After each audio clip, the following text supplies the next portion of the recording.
Армысыздар тыңдармандарым, арнама қош келдіңіздер.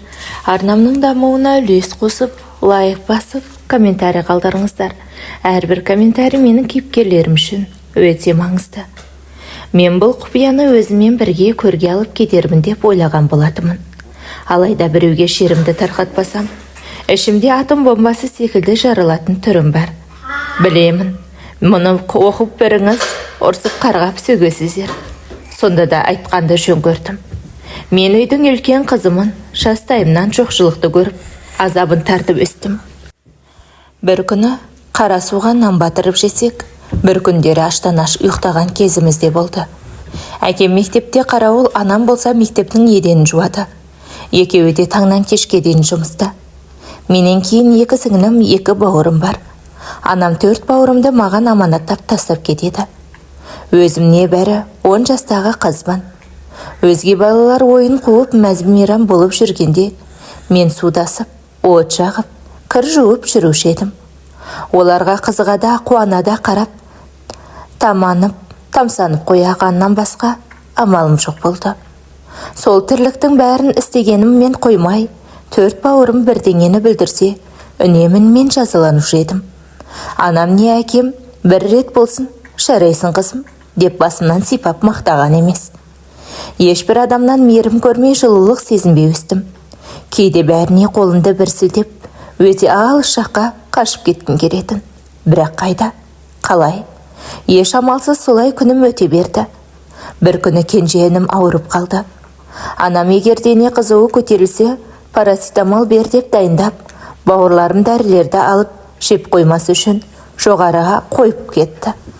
Анам кеткен соң інімнің дене қызуы көтеріліп қатты күйіп жана бастады. Анам айтқандай дәрілер тұрған қорапты алып, парацетамол бермек болдым.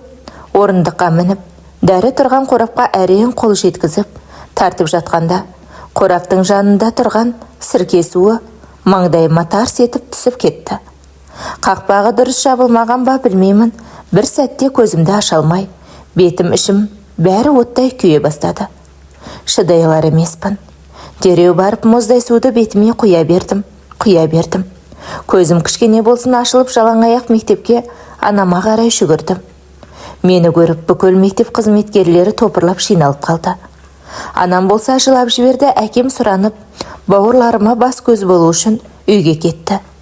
Мектептегі бір ағай көмектесіп, көлігіммен анам екеумізді ауылдағы кішігірім ауруханаға жеткізіп тастады. Дәрігер бетіме ішіме бірдеңелерді жағып, аздап ашығаны қоя бастады. Бір параққа бірнеше жақпамайларды жазып, анамның қолына ұстатты. Екеуміз жаяулата үйге қайттық. Жол бойы адамдардың бірі күліп, мазақ етсе, бірі аяп жанымыздан өтіп жатты. Жолай анам дәріханаға соғып, әлгі жақпамайларды алып шықты. Үйге кіре беріс бөлмеде қабырғада үлкен айна ілулі тұратын. Аяқ киімімді шешіп, басымды көтергенде, айнадағы құбыжықты көріп шошып кеттім. Ол бейне менің өзімнің түрім екеніне сенгім келмеді. Төбемнен найзағай түскенде күй кештім. Сол күннен бастап қотыр бет атандым. Айнаға қарағым келмейді, сыныптастарым, өзіммен қатарластарымдың бәрі кереке етіп, әр күн сайын үйге жылап қайтушы едім. Бұрындары үйден қашып мектепке барғанша асықсам, енді мектепке бармау үшін түрлі сылтау іздей бастадым. Дүние көзіме тар көріне бастады. Айналамдағы адамдардан өзімді оқшаулау бастадым. Мені жастайымнан жұмысқа салған ата-анама деген өкпем қарағазандай болды. Әр түн сайын, неге өмір соншама қатыгез?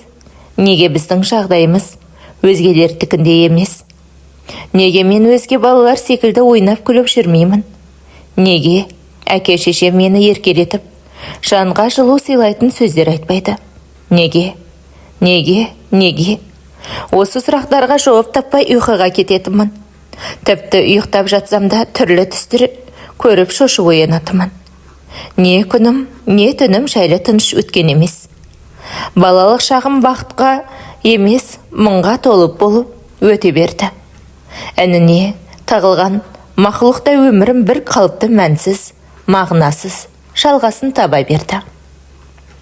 Кейде өмірден түңіліп кеткенімде, Менен де жағдайы нашар адамдарды көз алдыма елестетіп, шүкіршілік етемін. Аллаға тәубе, аяғым, қолым бүтін.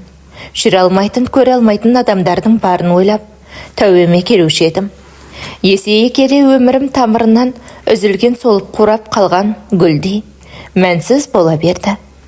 Менімен ешкім достасқысы келмейді. Бір-екі жақын құрбым бар болатын, өзгелер оларды Қотырбеттің құрбысы деп керек ете берген соң, олармен де достығымыз соңына де жетіп, жолдарымыз екі айырылды. Мына кең дүниеде жападан жалғыз қалғандай күйде жүрдім. 8 наурыз мерекесінде қыздардың құшағы гүлге толса, мен сол кітап толы сөмкемді құшақтап қайтушы едім. Өзгелер әр мерекені күтіп, күн санап жүрсе, мен мереке күндердің болмағанына қалаушы едім. Өйткені айналамдағы адамдардың барлығы сый-сияпатқа бөленгенін көріп, шанарым жасқа толып, өзімді өзгелерден кем санап мұңайып қалушы едім. Жапандағы жалғыз досым, сырласым, мұңдасым, бір тәңірім ғана болды. Әр түнде тәңірден маған бақыт бұйыртуын сұрап жалбарынап, екі қолымды жайып дұға жасаушы едім. Жаһандағы жан баласынан мейірім, махаббат сезінбеген соң, өзімде тас жүрек қатеге шаңға айналдым. Мектеп бітіріп бой жетсем де, мені сүйер, қасымнан табыларып, бірде-бір ер азаматты кезіктіре алмадым. Әрине, ішкі жан дүниесіне емес, сыртқы сұлулыққа мән беретін, мына заманда маған кім қарайды дейсіз? Тең-теңмен, тезек қабымен дегендей, өзім секілді жалғыздықтың дәмін тартқан, әке-шешесінен ерте айырылып, қиындықпен күресіп өскен ауылдағы Асқар есімді жігіт танысуға ұсыныс білдіріп, қырындай бастады. Құдайдың қалау осы болар. Әрі мені жағдайы менімен ұқсас адам ғана түсінелер деген сеніммен Асқарға тұрмысқа шықтым. Бетінде тыртығы бар, жұрт айтқандай, өзім секілді Қотырбет болса да, жүрегінде мейірімі, иманы бар жолдасымнан жылулық сезініп, өмірге деген көзқарасым аздап өзгере бастады. Асқардың Асқат есімді жалғыз ағасы бар. Үшеуміз бірге тұра бастадық. Екеуі бір анадан туған мен, мүлдем бөлек екі әлемнің адамы. Жолдасым еңбек сүйгіш, кез келген жұмыстан қашпайтын, бір түйір нанын адал еңбекпен табатын жан. Ал қайынағамның жүрісі түсініксіз. Не жұмыс істейтінін білмеймін. Әйтеуір күнде түрлі киім киіп, әтірде сеуіп үйден шығып кетеді. Түн ортасында үйге боянған, сыланған бір әйелдерді ертіп келеді. Ертеңіне түске таяу әлгі әйелдер жуынып шайынып, артын жинамай кете береді. Жолдасым екеуі ит пен мысық секілді қасқағым сәтте ырылдасып, жаға жыртысып қалатыны тағы да бар. Өзімді өзгелерден тұмшалап қапастағы құстай кең дүниенің қызығын көрмеген мен сорлының, ақыл ой санам заманның ағымына ілесе алмай, әлде қайда артта қалып кеткенін түсіне алмаппын. Кейіннен бәрінде түсініп алдым. Ол заманда бұл заман ақша үшін тәнін саудалайтын, Алланың тура жолынан тайған, әйел деуге арсымайтын, арсыз түнгі көбелектер бар екенін біліп өстім. Естіп жүрсем де, ақша үшін біреудің тәнін сипап, құмарын қандырып, ләззат сыйлайтын ер азаматтардың бәрін өмірімде алғаш естіп, емес, өз көзіммен көргенде төбе шашым тік тұрып, бүкіл денемнен электр тоғы жүріп кеткендей болды. Мына заман не болды барады? Сайман дейміз-ау, өзгерген заман ба? Әлде адам ба? Жолдасым жүк көлігін айдап, таңнан кешке дейін түрлі жүктерді мекен жайына жеткізіп жүреді. Тіпті кейде таңға жуық уақытта үсті басы шаң, майға былғанып, үйге әрең жетіп келеді. Сондай күндердің әлгі қайынаға деген аты болмаса, бізден бөлек әлемде өмір сүретін Асқаттан өлерде қорқып, бөлмеге тығылып шықпай отырушы едім. Әй, бірақ неше түрлі бай бақуат, ай десе аузы, күн десе көзі, сырты алтындай, бірақ ішкі дүниесі шіріген, қас сұлу қыз дейміз бе? Әлде әйел ме? Әлде басқалай ма? Әйтеуір, сол кісілер ақысын төлеп, қызметіне жүгінгенде, қайынағамның маған қарап құсқысы келер деп, өзімді кемсіткеніммен шаруам жоқ, өз-өзімді осылай шұбатып қоямын. Кейде соншама тұтынушысы бар қайынағамның не қасиеті бар екен деп ойланып қоямын. Жолдасым ұрып соғып, жылап, жалынып та көргенмін. Оны тыңдар есті құлақ пен кірпіктерінен төгілген жасты көрер көз жоқ. Таяқ еттен өтеді, сөз сүйектен өтеді демекші. Жанашыр жолдасым өткір тілімен ағасын аямай тіліп, кесіп жібермек болған. Алайда ешбір өзгеріссіз жоқ. Санасызға айтқан сөз зая деп бекер айтпаған ата бабамыз. Сөйлей құрбозға сөз шағындап жатқанын түсінген байқұс адал жарым. Ақыры өз жеңілісін мойындап ағасын өз еркіне жіберді. Бір үйдің тұрғындары деген аты болмаса, екеуінің басы еш уақытта дастархан басында қосылған емес. Көп көрген үйренеді, көп білген сый көреді демекші. Бұл жағдайға да етім үйренісе бастады. Баяғыда атам үнемі айтып жүруші еді. Адам болам десең, арыңды ақшаға сатпа деп. Қазір сол ақшаға сатылмайтын дүниенің өзі қалмаған секілді. Ақша адамға не істетпейді шіркін. Сол ақшаны алғанша қайнағам, әлгі тұтынушыларына балын тамызып, ұйқастырып сөздің сәнін келтіре отырып, неше түрлі мақтауларды шауғысады. Сол сөздерді туған бауырына айтуға аузы бармасы анық. Ақша жүрген жерде ұялу, қысылу деген сезімнің болмасы белгілі болар баршаңызға. Кейде ана әйелдердің даусын естігенде, айдалада жүрген мен еттен өртене жаздап, екі бетім алмадай болып қызарып, әйел болып туғаныма өкініп кететімін. Амал жоқ бұл дауыстарға жолдасым есімізге үй тұрғызып, біткенше шыдауға мәжбүрмін. Тіпті болмаған соң, бөлек пәтер жалдап көрдік. Бірақ жолдасымның табысы пәтерақы. Азық түліктен артылмай үйдің құрылысына ақша жинай алмаған соң, мәжбүрлі күйде үшін ойнаққа қайта көшіп келдік. Көбірек табыс тауып, үйді ертерек бітіріп, бөлек шығу үшін Асқар күн түн демей, тыным таппай жұмыс істеп жүрді. Мен де жұмысқа шығып көрдім, бірақ адамдардың көзқарасы түрлі пікірлерді көтере алмай, жылап-сықтап жүргенімді көріп Асқар үйге отырғызып қойды. Бәленің бәрі де осы кезден басталды. Жолдасым біздің болашағымыз үшін тыным таппай шаршап шалдығып жүрсе, мен сорлы оны түсінбеген екенмін. Әуестік пе, әлде ессіздік пе, қайнағамның қызметіне риза болып, шаттықтан дауыстары жарқын шыққан әйелдерге еліктеп, маған көңіл бөлуге уақыты жоқ жолдасыма ренжіп, сондағы демалатын 1-2 сағат уақытын ұрыс керіспен өткізіп, маза бермей қоятынмын. Алғашында дыбысын естісем жанымыздап, ашудан жарылардай болатын әйелдердің даусы, ендігі кездері құлағыма майдай жағып, ақылсыздыққа бой алдырып, нәпсімді, арым, ақылымды тежей алмай, өзімді солардың орнында сезінген келе бастады. Алладан безген сорлы бейбақтар деп атап жүрген әйелдердің тізіміне өзімнің қалай кіріп кеткенімді түсіне алмай қалдым. Қайнағамды көрсем, деребем қозып, құмар қысып ақылымнан айырылған адамдай, өз іс-әрекетімді тізгіндей алмай, беймәлім күйге еніп, тұла бойым балқып, шекемнен терім сорғалап кете беретін күнге жеттім. Ағаң секілді кішкене мақтау сөз айтсаң болмайды ма? Ағаң секілді деп, нағыз жанашыр ер азаматымды ессіз, ер емес, ез ағасымен салыстырып, күндіз-түні миын жеп, өзімнің ақымақтығымды түсіне алмай жүрген күндерім есіме түссе, өз-өзімді қамшымен осып жібергім келеді. Барды бағаламай есі кеткен ессіздерге еліктеймін деп, өз ақыл есімнің қайда кеткенін ұғына алмай қалдым. Шайтанның арбауыма әлде өзімнің көрсе қызар нәсімнің жеңістігіме. Әйтеуір жолдасым жоқ болса бөлмеге тығылатын мына мен, ендігі кезекте ол жоқ болса етек жеңімді қысқартып, қайнағамның көзіне түсу үшін әбігерге түсетін болдым. Кейде тіпті оның үйге келмегенін қалаған кезімде болды. Шындының сандыраға келеді деп, жолдасым біреудің жүгін артып, 2 күн басқа қалаға сапарға кетті. Сол кезде ессіз адамдай қуандым-ау шіркін. Оның келмесін біліп, нәпсіммен бір жола жеңіліс тауып, арым, ақылым, бәрі бірдемде жоқ болды. Есілдертім әлгі бақытқа шаттыққа бөлінген әйелдердің орнында бір сәт болып, қайнағамның құшағында болу болды.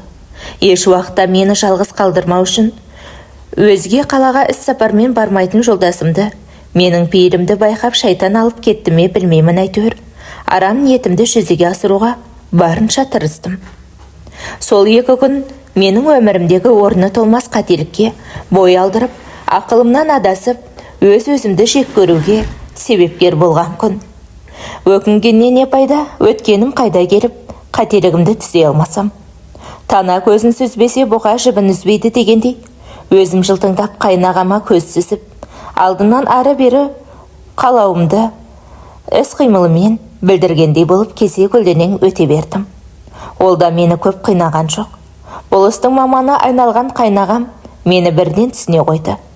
Жуынатын бөлмеге кіріп, есікті ашық қалдырғанымды байқаған қайнағам артымнан еріп кіріп келді. Бірден беріле кетпей, аздап, назданып үн қаттым.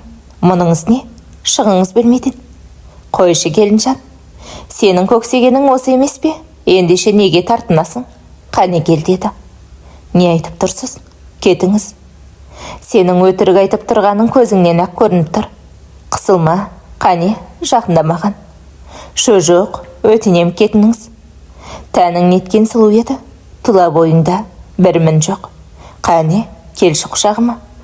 Осындай адамды баурап алатын жылы сөздерімен мені одан әрі ақыл есімнен айыра түсті. Қайнағамның құшағына құлай кеткенім есімде. Одан кері еш жиғанымды бәрі кешеді. Не білдіргенімді өзім сол кезде бірақ ұқтым. Қайнағам өз ісін бітірді де, қайрылып арты бұрылмай бөлмеден шығып кете барды. Сіз не істедіңіз? Не білдірдік? Мен не істесем де, бәрі сенің қалауыңмен болды. Менің жазығым не? Өзің емес пе осыны қалаған? Е, ол кісінің сөзінің жаны бар. Өзім ғой осылай болуын қалаған.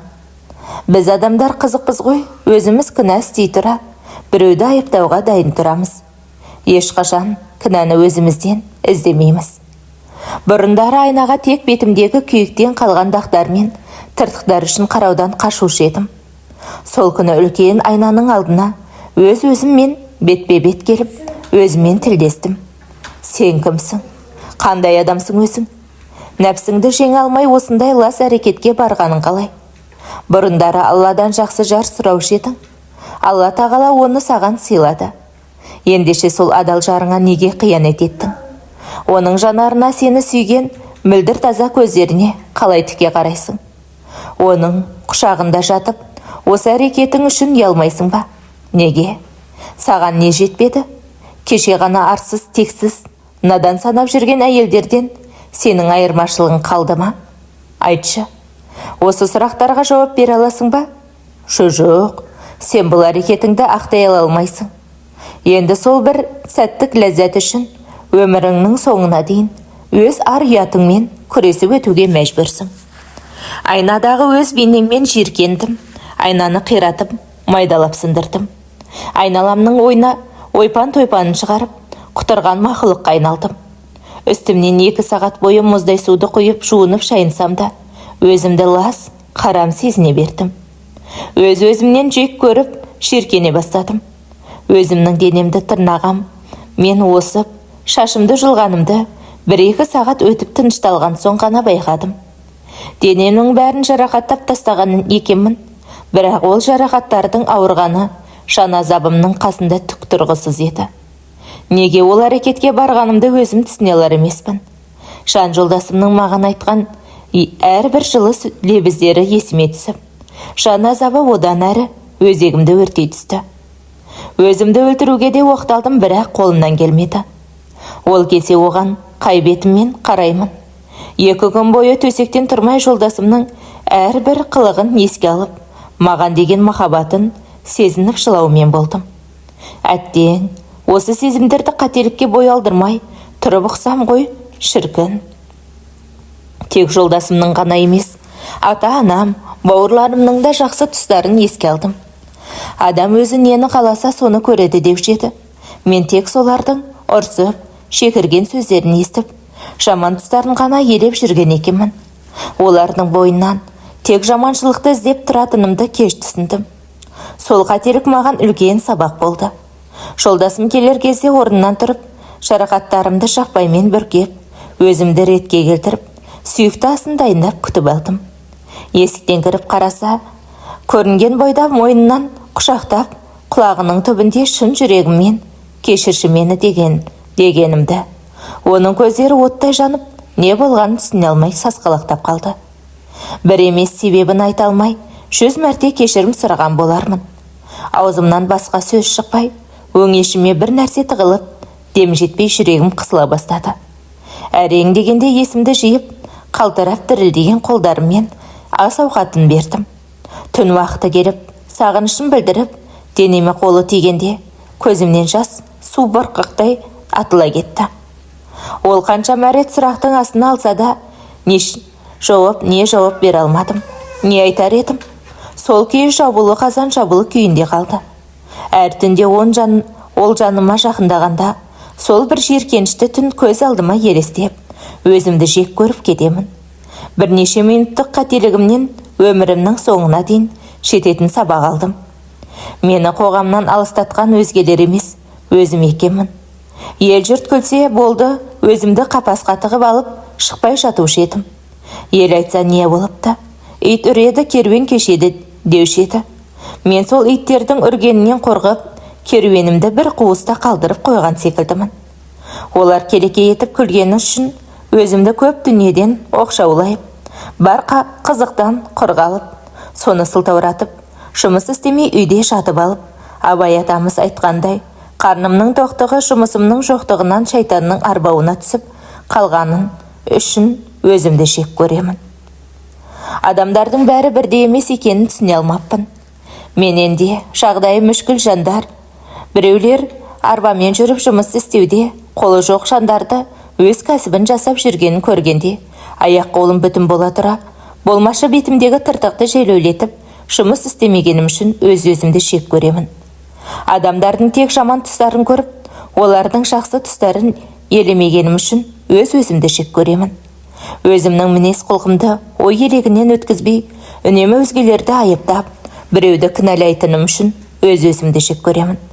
Бізді аш қалдырмау үшін күндіз түні тыным таппаған әке шешемді жазғырғаным үшін өз-өзімді шек көремін. Бұрындары менен де жағдайы жаман адамдар барын біліп, өзімді сол жандармен салыстыра отырып, тәубеме келіп шүкіршілік етіп жүруші едім. Алланың барын ұмытып, тәспімнен жаңылып, тура жолдан тайғаным үшін өз-өзімді шек көремін. Ақыл мен иманымды бойымнан жойып, нәпсінің құмарлықтың құрбанына айналғаным үшін өз-өзімді жек көремін. Қазір жолдасым мен жағдайымыз жақсы, ұл қызымыз болса да, сол бір қателігіміз үшін және оны жолдасыма айта алмағаным үшін өз-өзімді шек көремін. Қанша тырыссам да бұл сезімнен құтыла алмадым. Ал қайнағама келер болсақ, ол кісі әлі де бізбен бірге тұрады. Дәрмені құрып, бетін әжім баса бастағанда, жұмысы тоқырауға ұшырап, тұтынушыларынан айырылып, не бала жоқ, не әйелі жоқ, есінен адасып, шын ұмытты ма, өтірік пе, ол жағы бір Аллаға және өзіне аян. Өткенін ұмытып, есінен алжасып, бір бөлмеде қамалып, қу тізесін құшақтап, өмір сүріп жатыр. Әңгіменің соңына дейін тыңдағандарыңыз үшін алғысымыз шексіз. Әңгіме ұнаса лайк басып, пікір қалдырып кетіңіздер, және де жақын достарыңызбен бөлісе кетіңіздер.